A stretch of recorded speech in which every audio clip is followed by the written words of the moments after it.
I'm just going to read to you a testament that I wrote. I wrote it this morning because it's very familiar to my heart, but I put a different spin on it for SlutWalk. So, I was raped by a close male friend last year in South Campus. Although that night of terror was 448 days ago, I've never lost the image of blood smeared across my sheets or the thought that I'd rather end my life than endure another day filled with abandonment and victim blaming. Last fall, I pursued a hearing with community standards, and my perpetrator was expelled from UConn on account of all the charges I brought against him. He was permanently banned from campus and forbidden to contact me again. Awesome news.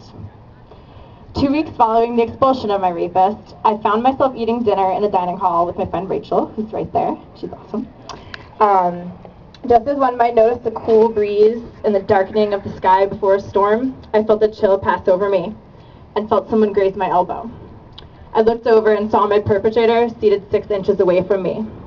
I stayed where I was, paralyzed with fear, as reality merged with my nightmares. Suddenly there was a swarm around me, and I was harassed, dehumanized, accosted by the spiteful shouts and glares of our mutual friend, spitefully telling me that my rapist was back, that his expulsion has been appealed. I fled the scene with Rachel in heaving sobs and nearly threw up before fainting to the floor of a campus restroom. The following day, I was informed apparently my rapist's lawyer had wrote a letter of appeal and that Vice President of Student Affairs, John Saddlemire, had overruled it. Upon speaking to the UConn police, I was forewarned that pursuing a case as a sexual assault victim would not only be exhausting, but ultimately end in failure because of a lack of evidence, i.e., it was my word against his. I received the deepest stab to my heart when a UConn police officer, matter-of-factly, stated to me, "Women have to just stop spreading their legs like peanut butter, or else rape is going to keep on happening till the cows come home." That's why SlutWalk means so much to me, for many reasons. I know way too many people that this has happened to, but you never think that it's going to happen to you, and if it does, what do you do? So that's why I'm here. But with the love and support of my family, friends, and counselors, Group Stronger, I could go on forever. I've had amazing help and support.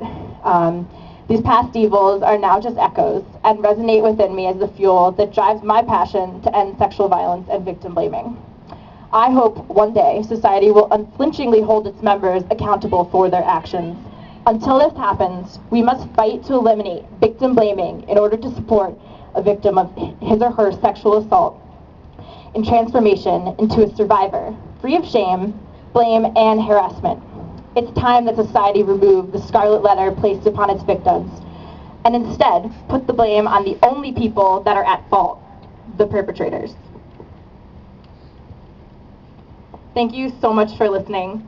In the name of myself and all of those who have either been raped, sexually assaulted, discriminated against, abused, oppressed, called a slut, anything that a human being does not deserve, I march today because no one has the right to another's jar of peanut butter without their consent.